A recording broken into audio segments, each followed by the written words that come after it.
مولانا امین حسن اصلاحی مولانا حمید الدین فراہی کے شاگرد تھے. اب ان کی کتاب جو ہے تدبر قرآن، ایسی قرآن پاک کی تفسیریں کوئی روز روز تھوڑے ہی لکھ سکتا.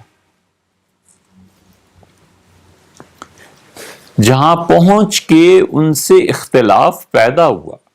ڈاکٹر اسرار صاحب نے ہمیں خود بتایا، ڈاکٹر صاحب نے کہا ہم ان کی قرآن پاک تدبر قرآن کی پہلی 3 جلدیں غالباً فرمایا کہ ہم لوگوں نے خود چھپوائی تھیں.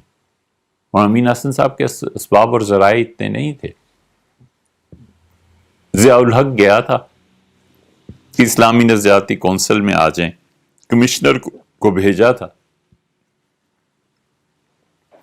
تو انہوں نے کہا میں اپنا کام کر رہا ہوں، مجھے نظریاتی کونسل میں آنا ہی نہیں. جب زیادہ اصرار ہوا تو انہوں نے کہا وہ لاہور سے باہر گاؤں تھا، ہم اس گاؤں میں ہی گئے تھے، اب تو خیر لاہوری کا حصہ بن گیا. تو فرمانے لگے کہ وہاں سے بس پہ بیٹھتا ہوں اور جو مجھے کام ہوتا ہے مال روڈ تک بس پہنچا دیتی ہے، آ کے کام کر کے اپنی شام کو واپس چلا جاتا ہوں، مجھے کیا ضرورت ہے کہ گاڑی لینے کی. بہت سادے آدمی تھے. تو ڈاکٹر صاحب کہتے تھے 4تھی جلد میں جب انہوں نے حضرت معاذ رضی اللہ عنہ پہ تنقید کی اور صحابہ کرام رضی اللہ عنہ پہ، تو اس پہ میں نے انہیں کہا کہ آپ اس سے رجوع کریں. ان کا میں تو نہیں کرتا، میرے پاس تو دلائل ہیں. ہم نے کہا پھر آپ کا اور ہمارا رابطہ منقطع ہو گیا، تو ہم اس سے ہٹ گئے. اس ایک جلد کو چھوڑ دیں، یا حضرت معاذ رضی اللہ عنہ کی سنگساری کا جو واقعہ ہے اس کو چھوڑ کے باقی تدبر قرآن کوئی آدمی پڑھے تو اس جیسی تفسیر کوئی لکھ سکتا ہے. مولانا حمید الدین فراہی جو تھے، یہ فراہی پورا مکتبہ فکر تھا. مولانا امین حسن اصلاحی اس میں سے ہٹے. مولانا امین حسن اصلاحی اتنے زبردست لغت کو، عربی کو سمجھنے والے تھے کہ مدرسۃ الاصلاح میں جب یہ 7ویں جماعت میں پڑھتے تھے تو ان بچوں کے پیپرز چیک کرنے کے لیے مدرسے مولانا حمید الدین فراہی نے لکھا سید سلیمان ندوی کو کہ آپ آئیں اور جو بچے ہیں ہمارے ان کے پیپرز چیک کر دیں. تو مولانا امین حسن اصلاحی کے 7ویں جماعت کے عربی کے پیپر پہ مولانا سید سلیمان ندوی رحمۃ اللہ نے لکھا کہ کیا ایسے اساتذہ ندوہ کو میسر آئیں گے جو اتنی اچھی عربی پڑھا بھی سکیں. 7ویں کے بچے کو، اور یہ علامہ وقت سید سلیمان ندوی لکھ رہے ہیں کہ کیا ایسے استاد ہمیں میسر آ سکتے ہیں.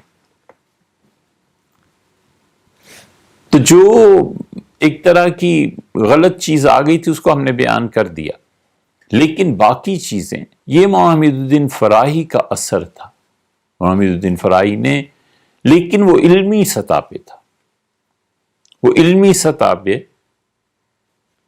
یہ چیزیں ہوئی. عجیب اتفاق ہے، متھرا میں حضرت کا انتقال ہوا، ہندوستان میں ایک لمبا سفر تھا، تو ہم ان کی تلاش میں گئے کہ ان کی قبر پہ فاتحہ پڑھیں. قبر نہیں ملی. جہاں ان کا انتقال ہوا سینیٹوریم تھا، ٹی بی کی وجہ سے. اتنا بڑا آدمی اور کسی کو پتہ نہیں تھا کہ ان کی قبر کہاں. بہت لوگوں سے پوچھا، یہاں سے بھی پوچھ کے گئے، سب نے کہا کہ متھرا کے اسپتال میں گئے تھے اور اس کے بعد وہیں تدفین ہوئی ہے. تدفین کے بعد پتہ ہی نہیں قبر کب مٹ گئی، کہاں گئی، کہاں نہیں گئی. یہ ایسے لوگ تھے جنہوں نے اپنے آپ کو حقیقت میں خدا کی توحید میں فنا کر لیا تھا. نام بھی مٹ گیا گویا، ایسے یعنی جو نشان، نام تو نہیں، نشان مٹ گیا، کوئی چیز نہیں پتہ چلتی.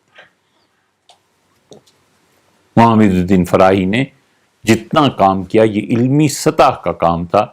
اسی کے نتیجے میں یہ جو لوگ بھی پیدا ہوئے ہیں، یہ سارا مکتبہ فکر انہی کا تھا.